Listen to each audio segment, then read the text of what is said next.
টাকার শূন্যতা আপনাকে মানুষের কাছে একেবারেই সস্তা করে তুলবে। মানে এই সস্তার নিচে আর কোনো সস্তা হতে পারে না। আপনার টাকা না থাকলে আপনার স্বপ্নগুলো বিলীন হয়ে যাবে।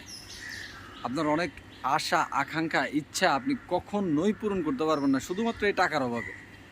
ছেলে হোক, মেয়ে হোক, যেটাই হন না কেন, আপনি টাকাটা আপনার জীবনের অপরিহার্য একটা অংশ। বিশেষ করেন বর্তমান যুগে টাকা না থাকলে বন্ধুবান্ধব দাম দেয় না।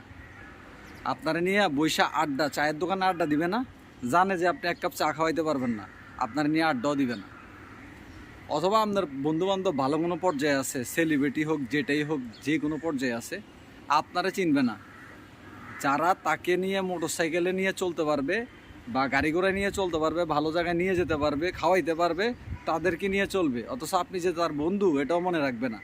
শোনেন, ধরেন আপনার মন চায় আপনি একটু রাঙামাটি, খাগড়াছড়ি, বান্দরবন যায় ঘুরে আসবেন। এখন যদি আপনার পকেটে টাকা না থাকে, যাইতে পারবেন? যাইতে পারবেন না। টাকাটা গুরুত্বপূর্ণ। শুধু সেটা না, সংসার জীবনে স্ত্রী, সন্তান বলেন, ভাই বেড়াদার, আত্মীয় স্বজন, যতক্ষণ দিতে পারবেন ততক্ষণ ভালো। এই যে প্রবাসীরা লক্ষ লক্ষ কোটি কোটি টাকা কামায়, প্রবাস থেকে দেশে পাঠায়। দেখেন 2-6 মাস যদি তাদের সমস্যা হয় ওই দেশে, তখন বাড়ি থেকে প্রেশার দেয় যে কিস্তি আসতেছে, এটা আসতেছে।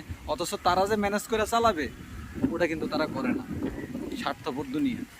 সুতরাং ভাই, এই পৃথিবীতে যারা, প্রত্যেকটা মানুষকে বলতেছি, নিজের জন্য কিছু না কিছু করা উচিত। আমাদের নিজের জন্য কিছু টাকা পয়সা আলাদা রাখা উচিত, যেটা দিয়ে নিজের শখ, আহ্লাদ, ইচ্ছেগুলো পূরণ করা যায়। কেউ শোনে না, কেউ শোনে না ভাই। এই পৃথিবীতে আপন মানুষের সংখ্যা নাই বললেই চলে, বুঝছেন? কেউ শুনবে না আপনার কষ্টের কথা। আপনার পকেটে 10 টাকা নাই, আপনি হাইটা হাইটা 10 টাকা রিক্সা ভাড়া বাঁচাইয়া আপনি একটা কিছু খাবেন, অথচ আপনার কাছের লোকজন আপনারা জিজ্ঞেস করবে না যে তুমি কিভাবে চলতেছো, তুমি কিভাবে থাকো। জিজ্ঞেস করার মানুষ পাবেন না। স্বার্থপর দুনিয়া, স্বার্থপর। নিজের জন্য কিছু করার চেষ্টা করেন।